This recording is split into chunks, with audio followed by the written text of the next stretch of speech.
अच्छा, बिस्मिल्लाहिर्रहमानिर्रहीम, अस्सलाम वालेकुम वरहमतुल्लाहि वबरकातुहू।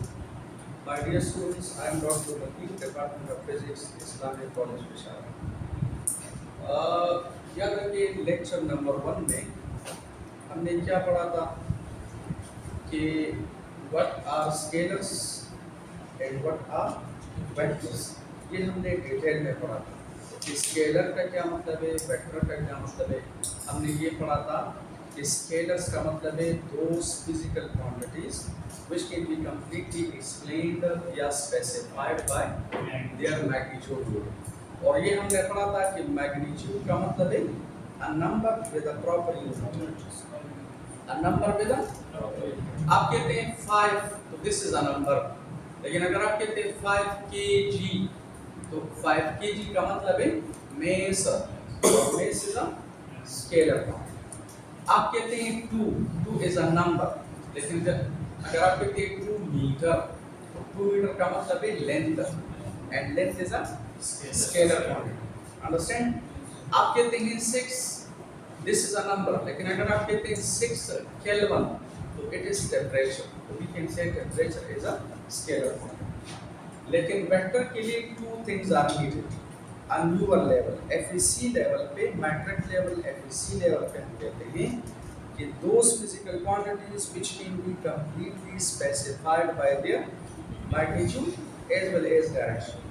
वो पुलिस वाला एग्जाम्पल आप याद रखें, उसमें हमने पढ़ा था लेक्चर नंबर 1 में कि हमारे पास जो इनिशियल वेक्टर क्वांटिटी है वो है डिस्प्लेसमेंट। ठीक है, displacement is a vector quantity. देखें हमने ये लास्ट टाइम पढ़ा था लेक्चर नंबर 1, इसको पता नहीं है लेक्चर नंबर 1 में थी डिस्प्लेसमेंट वेक्टर है। आप मुझे ये बताएं अगर डिस्प्लेसमेंट को आप टाइम से डिवाइड करें तो क्या करेंगे? Vector velocity. Velocity is a vector quantity. Velocity को आप टाइम से डिवाइड करें क्या करेंगे? Acceleration. Acceleration is a vector quantity. Acceleration को आप mass से मल्टीप्लाई करें या करें force. Force is a vector quantity. Even अगर आप फोर्स को mass से डिवाइड करें या करें acceleration which is a vector. आप लोग देखिए वेलोसिटी इज अ वेक्टर, आप इसको mass से multiply linear momentum. Linear momentum is a vector because linear velocity is a vector. तो ये हमने पढ़ा था कि वेलोसिटी में, एक्सेलरेशन में, फोर्स में, ये जो वेलोसिटी है v, acceleration a, force f, p momentum, इनको हम कहते हैं linear vector quantities. Linear vector quantities. Chapter number 5 में we will study angular physical quantities, angular vectors. मसलन angular displacement, angular velocity, angular acceleration, angular momentum, ठीक है ना, angular inertia वगैरह वगैरह। लेकिन this are called linear.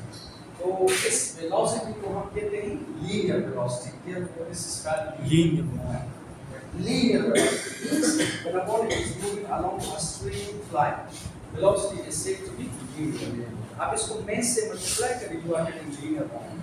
So these are vector quantities। Understand? कभी कभार प्रैक्टिकल में पूछते हैं, आजकल प्रैक्टिकल शुरू है ना, प्रैक्टिकल में वाइवा में पूछते हैं कि आप मुझे ये बता दें कि ब्यूटी स्केलर है या वेक्टर।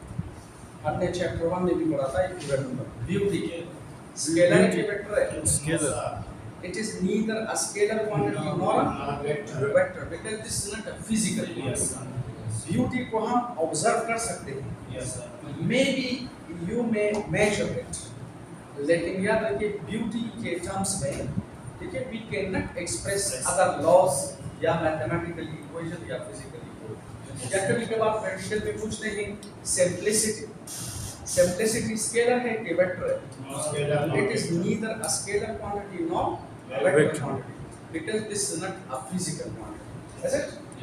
इसी वजह से वो डेफिनेशन में हमने पढ़ा था कि दोस फिजिकल क्वांटिटीज, आपने फिजिकल लफ्ज नहीं लिखा तो ये गलत है। अंडरस्टैंड? ठीक है ना? अक्सर स्टूडेंट्स ये पूछते हैं कि करंट स्केलर है या वेक्टर, करंट स्केलर है या वेक्टर। याद रखिए करंट का मैग्नीट्यूड भी होता है, डायरेक्शन भी होता है, लेकिन करंट को भी कंसिडर अ स्केलर। अगरचे एक बुक है इंट्रोडक्शन टू इलेक्ट्रोडायनेमिक्स, ग्रिफिथ ने लिखे, ग्रिफिथ उसके आथर का नाम है। ग्रिफिथ ने लिखा है कि current is a vector quantity, लेकिन बाद में उसने फिर वो कुछ रीजनिंग के साथ फिर बताया है कि करंट के साथ अगर आप किसी लेंथ एलिमेंट को मल्टीप्लाई करें तो it becomes a vector quantity otherwise. तो करंट का मैग्नीट्यूड भी है, डायरेक्शन भी है, लेकिन याद रखिए current is not a vector quantity, it is a scalar. और ये भी प्रैक्टिकल में पूछते हैं करंट स्केलर है कि वेक्टर है, तो जब आप कहते हैं कि this is suppose scalar quantity, तो वो कहते हैं इसका मैग्नीट्यूड भी है, डायरेक्शन भी है। मसलन देखिए हमारे पास अगर ये एक कंडक्टर है और इस कंडक्टर से 5 ampere current is passing, 5 ampere क्या है मैग्नीट्यूड, और अगर ये करंट इसी डायरेक्शन में जा रहा है तो डायरेक्शन भी है। अब अगर ये करंट इस डायरेक्शन में जा रहा है तो डायरेक्शन भी है। लेकिन याद रखिए असल में 5 things are needed for a physical quantity to be a vector. Vector के लिए how many things are needed? 5. आप लोगों के लेवल पे 2, मैग्नीट्यूड एंड डायरेक्शन, लेकिन असल में 5 things are needed, basic conditions for a vector. तो याद रखिए नंबर 1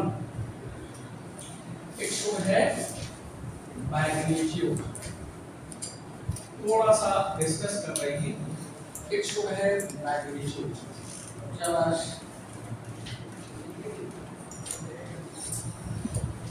अगर सिर्फ मैग्नीट्यूड से एक्सप्लेन कर सकते हैं तो that is a scalar. So a vector should have magnitude.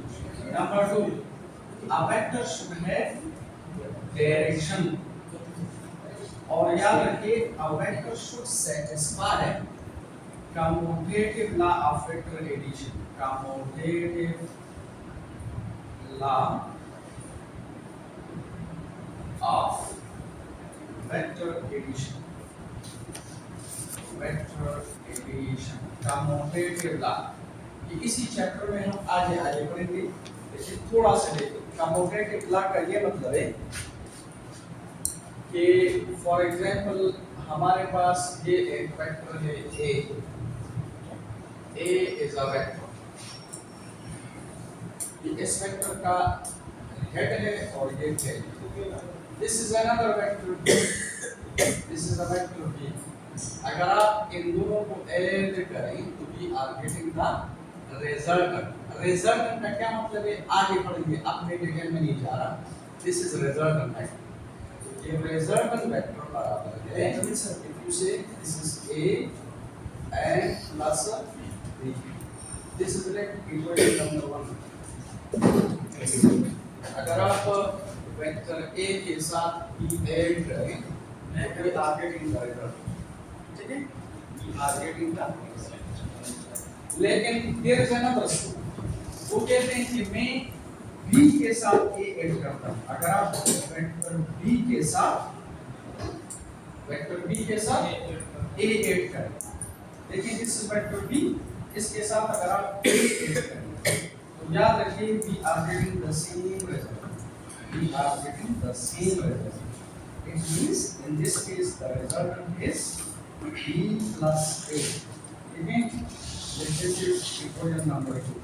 अगर आप ये इक्वेशन 1 और 2 कंपेयर करें, इन दोनों को कंपेयर करो तो we can write like this, A plus B is equal to B plus A। Understand? Yes। इसे कहते हैं commutative law of vector addition। commutative law of vector addition। commutative लफ्ज़ commute से निकला है। commute का मतलब है ऑर्डर को चेंज करना, प्लेसेस को चेंज करना। If you change the places of the vector and the result या resultant doesn't change, so this is called commutation। मसलन देखिए अगर एक स्टूडेंट A के साथ B ऐड करे फिर भी ये रिजल्ट आता है, और अगर बी के साथ ए ऐड करें फिर भी ये रिजल्ट आता है। आप देखिए इस रिजल्ट का मैग्नीट्यूड और direction they remain the same. इसका मतलब है कि a plus b b plus a के बराबर है, a plus b b plus a के बराबर है। If you change the places of the vectors and the resultant या result doesn't change, this property is called commutative। commute लफ्ज़ का मतलब है order को change करना, places को change करना। If you change the places of the vectors and the resultant doesn't change, this property is said to be commutation। इसे हम कहते हैं commutative law of retribution। तो a quantity is said to be a vector if it satisfies this law। और याद रखिए number 4 है कि a vector should remain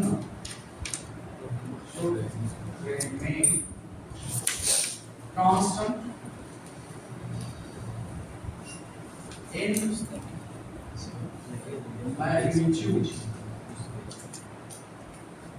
in magnitude under rotation।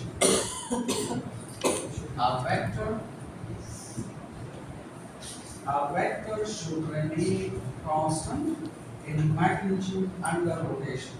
अगर आप किसी वेक्टर को रोटेट करते हैं और उसका magnitude remains constant, it will be a vector, otherwise not। मसलन इस तरह देखें,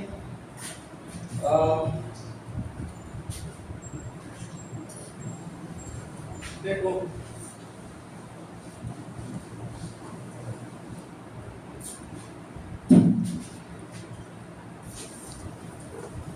ये हमारे पास है, suppose this is x dash, this is y dash, and this is the r।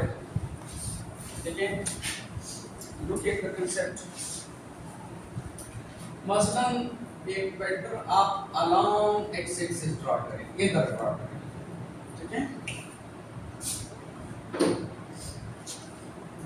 और इस वेक्टर का सपोज जो मैग्नीट्यूड है, इसका मैग्नीट्यूड है suppose 10 Newton.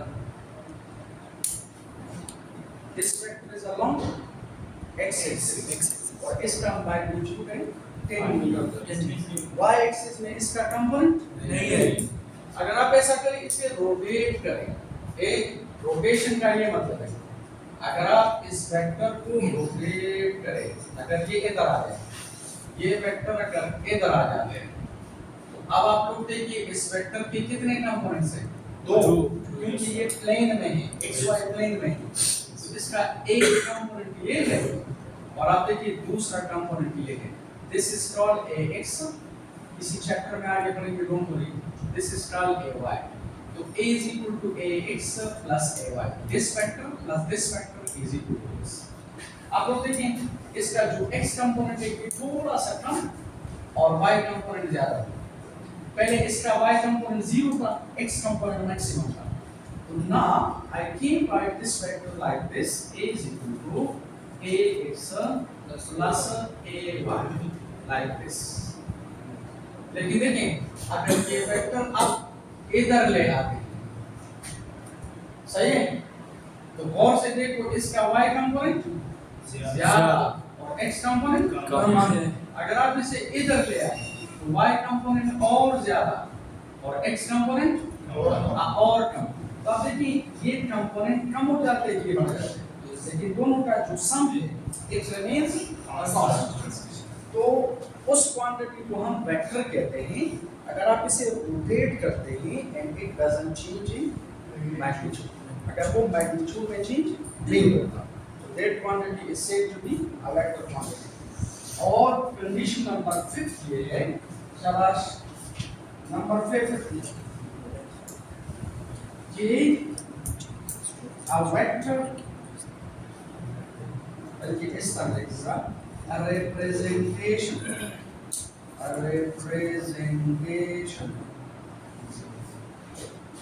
of a vector is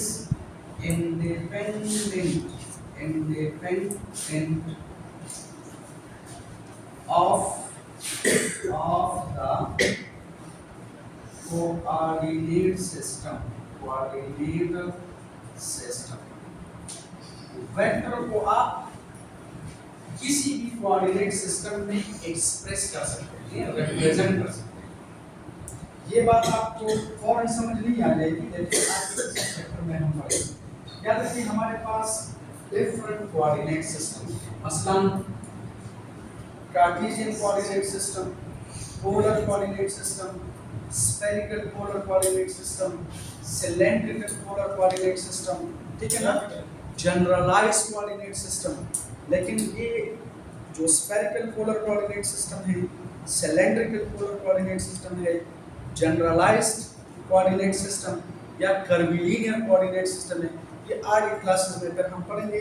FEC level पे we are going to study Cartesian coordinate system या इसे कहते हैं रेक्टेंगुलर कोऑर्डिनेट सिस्टम, और दूसरा पढ़ेंगे पोलर कोऑर्डिनेट सिस्टम। तो on your level we can say like this, अगर आप किसी वेक्टर को कार्टेशियन कोऑर्डिनेट में एक्सप्रेस करें, ये Cartesian coordinate X Y Z system, आप इसे कार्टेशियन कोऑर्डिनेट में एक्सप्रेस करें या पोलर कोऑर्डिनेट में एक्सप्रेस करें, इट डजंट मैटर। यानी वेक्टर को अगर आप रिप्रेजेंट करना चाहते हैं तो वेक्टर का जो रिप्रेजेंटेशन है it is not disturb by the coordinate system. आप किसी भी कोऑर्डिनेट सिस्टम में किसी वेक्टर को रिप्रेजेंट कर सकते हैं, ठीक है। सो एनी फिजिकल क्वांटिटी जो इन 5 कंडीशंस को सेटिस्फाई करती है, it should have magnitude, number 2 direction, number 3 it will satisfy the law of vector addition, commutative law, number 4 a vector should remain constant in magnitude under rotation। इसके लिए कभी कभार हम एक लफ्ज यूज करते हैं, a vector should be invariant under rotation। तो invariant का मतलब है कि it shouldn't vary, फिर इसका जो मैग्नीट्यूड है it shouldn't vary, magnitude remains constant under rotation। और पांचवा कंडीशन ये है कि वेक्टर जो है, वेक्टर की प्रॉपर्टी ये है कि वेक्टर की प्रॉपर्टी ये है कि आप इसे जिस सिस्टम में रिप्रेजेंट करना चाहते हैं यू कैन रिप्रेजेंट इट, इस पर कोई पाबंदी नहीं है, there is no restriction, understand? Yes. तो any physical quantity which satisfies this 5 conditions उसको हम कहते हैं वेक्टर। तो करंट हम क्या लेते हैं? स्केलर, अगर करंट का मैग्नीट्यूड भी है और डायरेक्शन भी, ठीक है ना। मैंने जिस तरह पहले कहा कि ग्रिफिथ ने अपनी बुक में लिखा है इंट्रोडक्शन टू इलेक्ट्रोडायनामिक्स कि करंट वेक्टर है, लेकिन बाद में उसने फिर एक्सप्लेन किया है कि असल में करंट ना, करंट डेंसिटी जो है वो वेक्टर है, और उस बुक के पेज नंबर 219 पे लिखा हुआ है। बहरहाल करंट स्केलर है। अब देखिए आप लोगों को मैं आसान बता रहा हूँ, वेरी इजी, आपने मैट्रिक में भी पढ़ा है, ओके, अब समझ आ जाए। Current is defined as delta Q divided by T। What is delta Q? Charge. शाबाश। What is delta T? Time. Time। What is charge? Total charge। Scalar। Yes, sir. What is time? Scalar. तो scalar bye scalar से Scalar आ गया। Vector नहीं बना, scalar bye scalar से scalar आता है। जिस तरह आप कहते हैं, look it, what is n, what is mass, Scalar. what is mass, Scalar. scalar, what is volume, Scalar। scalar, mass volume is called Density. represented by a rho, density is scalar, scalar by scalar से scalar आता है, scalar by scalar से scalar आता है।